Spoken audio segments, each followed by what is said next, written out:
Hello, and thank you for joining us on another one-on-one webcast. I'm your host, Tom Waterman, and I'm joined by Billy O'Riordan and Steve Roth to debate which sports city is better, Cleveland or Philadelphia. Billy, I'm going to start with you.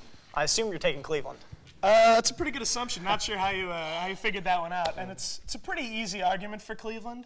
How do you be the best sports city in the United States? You have the greatest athlete on the planet. Okay, Billy. 6'9", Billy, are 280, you Billy? LeBron This has James. nothing. This What? has almost nothing to do with one. You're gonna Come on. focus the entire thing on LeBron James. You're wearing his jersey. It has, first of all, it He's has the a lot of king. stains on it. You need to get that clean. It's a Cleveland Billy, I jersey. cannot That's how we believe live out you're there. gonna focus the whole thing on LeBron James. It's more than about that. It's about the fans, the stadium, everything. Just because the best athlete in Philly is a fictional character does not mean that you can hate on Cleveland Well, for I'm going actually to jump in having here. a real How Jump in dare here. you. Rocky Right. 1 through 5 were both incredible movies. Rocky Sure. 6, 20 years later, great movie. But going back to Cleveland, Forbes.com rated this as the most miserable city to live in the United States. How can you argue it's a good sports team? It's not a good city to live in. Didn't Joakim Noah just say, like the other day, that it's just filled with factories? He did lose to us yesterday. But going back to what you were talking about, it is a miserable city to live in. Oh, Which is why a lot of Browns people live left. in the suburbs. But since it's such a miserable city, it makes the sports teams and the sports fans that much better because it is a release. What? From their not so great lives. How does that?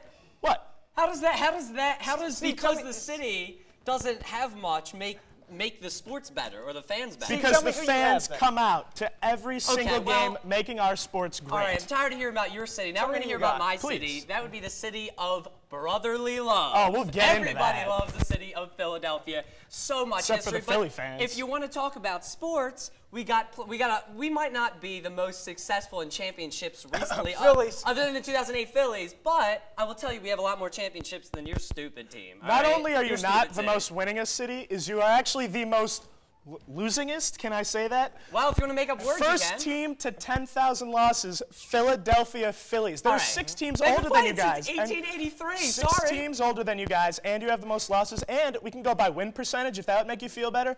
And you're the 4th worst all time, what just does behind this have Rays, to do- Padres, Rangers. So what does this have to do with, other than, what are you focusing on the We win Phillies, more. right? Just the Phillies. Well, What what about about sports? the Indians? 2 playoff trips in 10 years. The What Browns. about the Indians? How about from 1995 to 2001, we sold out every What have you done? single And yet you didn't win a home game. championship. We won the division every single doesn't year from matter.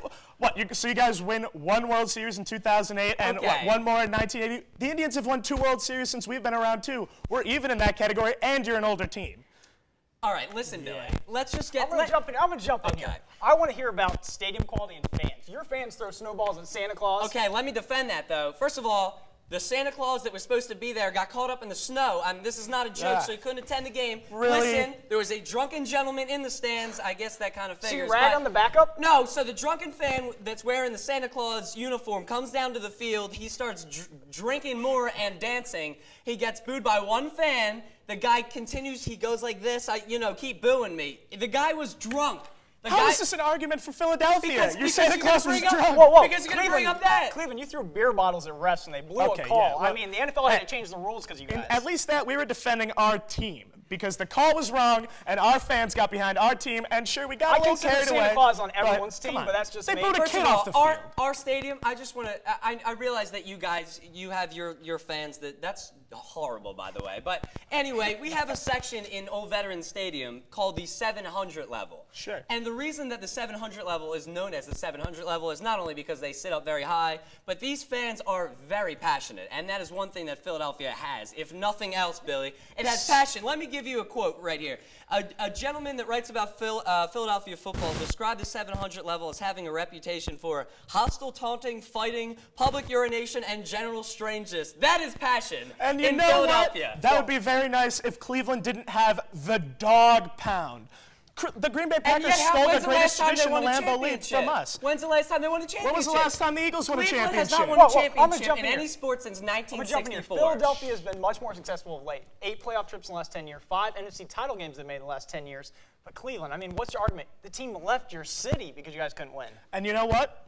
They did leave our city because a crook of an owner stole our So now team you're out to blaming your own Baltimore. owners. He's not our owner anymore. He's in Baltimore. He's a crook. That's a great argument about both guys. We're going to take a quick break. That's all the time we have for today, but be sure to check out our other webcasts in which we break down the NFL draft and discuss the upcoming UEFA Championships League semifinals. For Billy O'Riordan and Steve Roth, I'm Tom Waterman. Until next time, whose side are you on?